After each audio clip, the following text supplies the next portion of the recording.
that he will use me as an example to prove that God can work, so many things. So after everything, he started praying, and after the whole thing, he brought out a bottle water. So, and was like showing me. So he asked me the same question again, can you see? I said, I can see something you are holding, but don't know exactly what it is. So after everything, he now said I should touch it. So I touched it and I told him this is bottled water. So he started shouting and saying that the eyes is opening small, that I will see.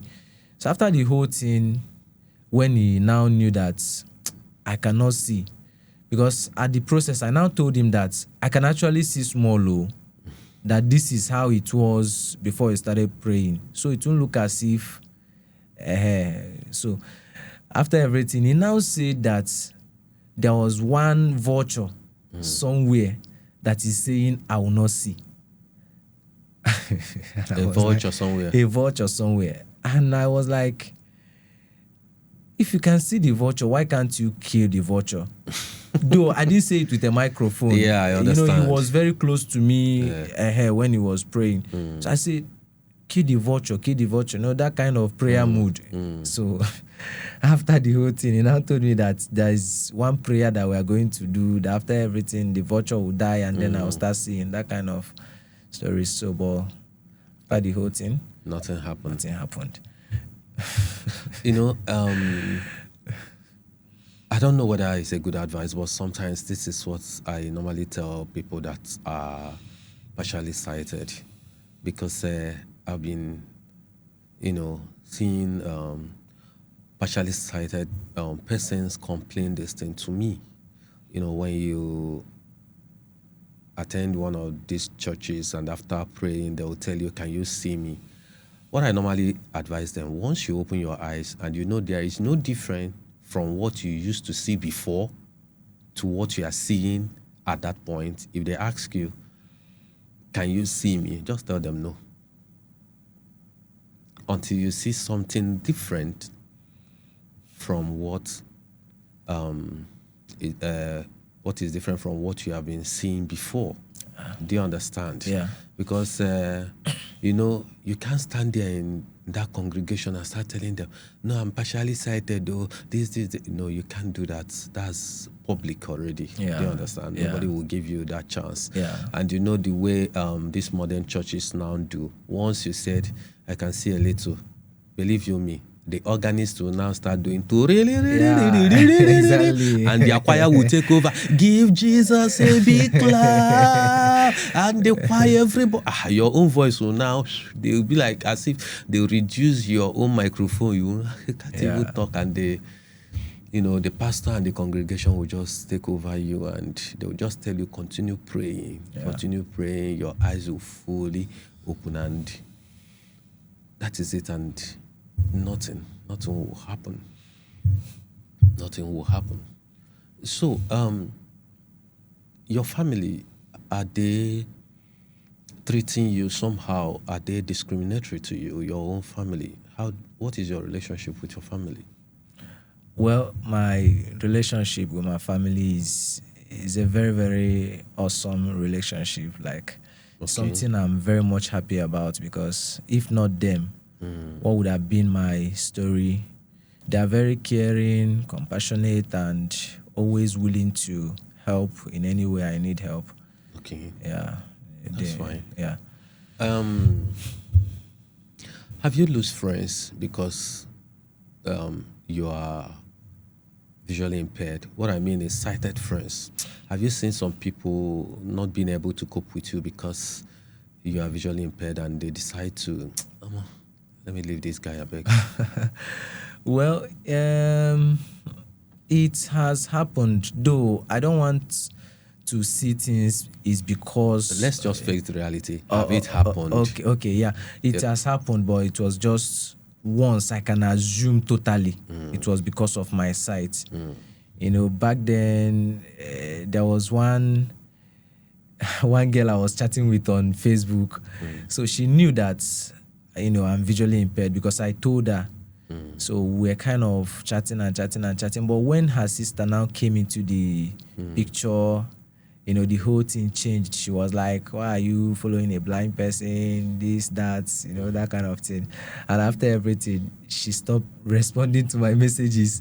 So I tried asking her, and, after a very long time, she now told me that it was because of what her sister told her and that kind of thing. So other times, it has happened, but just like I said, I don't want to limit everything to my visual impairment, because sometimes friendship can just break up like that, even with some persons who are seeing.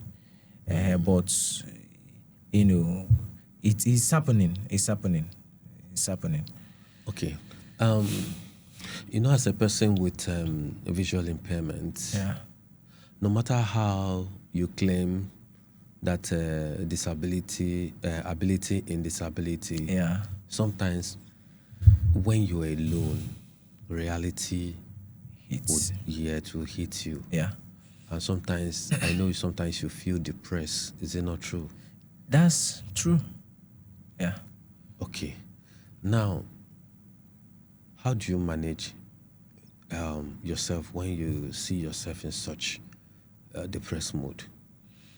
Well, it's a very, very difficult situation to handle, but I handle it very perfectly. In as much as it's difficult, I encourage myself, and I use positive words, because I studied psychology.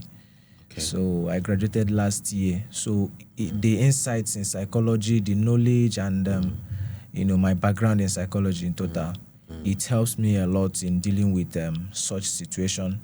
So I'm a very, very resilient person, because I use a lot of skills to encourage myself, as I know this is not just the end of everything, like the visual impairment.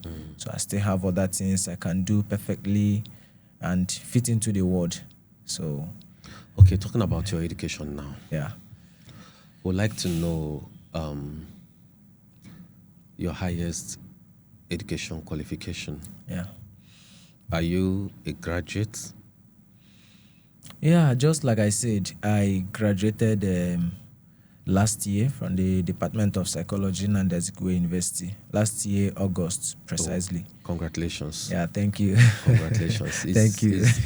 I am very happy when I see a visually impaired person telling me that, oh, I'm a graduate, I studied so. Yeah.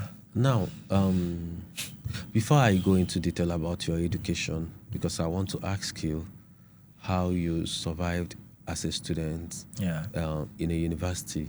Did you attend rehabilitation as a person with visual impairment before proceeding to continue with your education? Yeah, I did. I attended rehabilitation school in Isulo. Isulo? Yeah. In Anambra State? Yes, Basden. Yes. Yeah. So I attended in 2015/2016. So okay. Yeah. Before you embark on that rehabilitation, what was your education qualification? Are you in primary school? Are you in secondary school then? Okay. Yeah, I graduated from primary school then. So during my primary school days, it was difficult to cope, though I managed to, because I had no alternative and we don't have any knowledge about the rehabilitation centers and schools.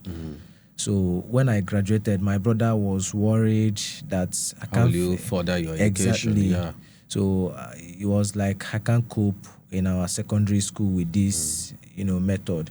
So he began to search, and then he found that Basden in that 2015. So I was now enrolled, and after everything, I graduated from there in 2016. Okay. Yeah. During your rehabilitation at Isulo, does it have any impact to your achievements today in life? Your rehabilitation you acquired from the rehabilitation center, does it contributed to your success stories today? Indeed, it immensely contributed. Okay. Yeah, it did, because when I went to that school, in fact, before that school, I thought I was the only blind person in the whole world. Yes. So when I now went to that school, I was like, man, there are lots of people here, people that I can even see more than them. So it was a source of encouragement to me. And At that place, you saw people who you are better off and people who are better off than you also. yeah, in terms of sight. Yes, sight, that's what I'm saying. Yeah. So it was a source of encouragement and motivation to me, because when I got there, I was like, what are the ways these people live? So they taught me Braille, that's how to read and write. They taught me how to type. And some of the things that was so difficult for me then, You started doing you it. know, I started doing them. I was like, so I can read and write, you know. So until I got to know about you know, how a blind person can use phone then. So it was very, very, you know, something I was happy about then. Yeah. So it was source of encouragement and motivation. So where do you like I attend said. your secondary school after the rehabilitation? My secondary school, I attended Christ the King College on Onitsha. That's CKC. Okay. One of the best secondary school in Anambra State and Nigeria at large. Yeah. Okay. Now, coming up to your university, why I'm following this sequential is, you know, before you enter university, because you said you're a graduate, how do you manage to write your JAMB? You know, the struggles, you know, writing JAMB is not an easy thing. So how do you manage to write your JAMB, your WAEC, before you now proceeded into entering university? Well, I'll first of all thank the management of JAMB, because they did something very wonderful, you know. I wrote my JAMB in Enugu. Okay. Yeah, during JAMB, there's a special provision for people with visual impairment. Okay. So you go to Enugu, they will lodge you in a hotel. Oh, really? Yeah, for 3 days, you write your JAMB there. And through the writing process, they are very, very assistive. They are very, very assistive. So you choose the method through which you want to write, like either Braille, typing, laptop, audio, or any method at all. And then they will be the one to read it aloud. They will read the question. You now use that your method to write your answer. Okay. And you are then, now talking general. Yeah.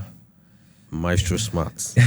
How did you write your JAMB? Okay, for me. Yeah, I use the typewriting machine. Okay. So I type. When they read the question, I'll type, and yeah, that was it. After my Do you JAMB. mind telling us what you scored in your JAMB then? Yeah. I scored 261 then. You scored 261 in your JAMB. Yeah. As a visually impaired person. Yes, I was think the you second then. You deserve an accolade. Thank you. Thank you. You did very well. Thank you. You did very well as a visually impaired person. You did very well. Thank you. That was how you proceeded into Nnamdi Azikiwe University. Yes. Now, university is very big, challenging. Yeah. Even people that are sighted are even complaining about the stress and everything about university. Yeah. Now, how did you cope? Okay, in the area of lectures, how were you going to lectures? Did you brought any assistant from your house that were following you to your class, bringing you back? How were you coping with the writing, with the lectures, taking notes? How were you coping? All right. As for how I was coping, first of all, I would say all thanks to technology. Okay. Because technology has been a very, very, very helping, tools, and in terms of almost everything. As for note taking, I use my phone to record during lecture proceedings. So I record, and when I go back home, I make a note using there's a wireless keyboard that we connect to our phone. Okay. So I listen to the audio and make my notes. Okay. Sometimes I also write in class, but it can be sometimes distractive. Yeah. But then that's how I take notes. And then as for navigation, it's my friends that were helping me then to navigate around the school and to classrooms and the rest. So for in terms of exams, I invite somebody who is not my course mates, to read the question for me. So when the person now read the question, I'll then write this thing. So Okay, how do you cope with your lecturers, or rather, how did your lecturers cope with you? Do you experience any lecturers who are discriminatory? Yeah, I didn't. Although some of their actions may look like something of that, but Yeah, sometimes discrimination may not be verbal. yeah. So in terms of exams, sometimes if I did not finish on time, there's no way I'll finish at the same time with others. So if I didn't finish on time, maybe because of delay in Do they have patience with you? some of them will just collect the paper like that, even if you are pleading with them. So, but it's just very few, very, very, very few, like about one or two of them. So, but other ones were very nice. My lecturers were very good.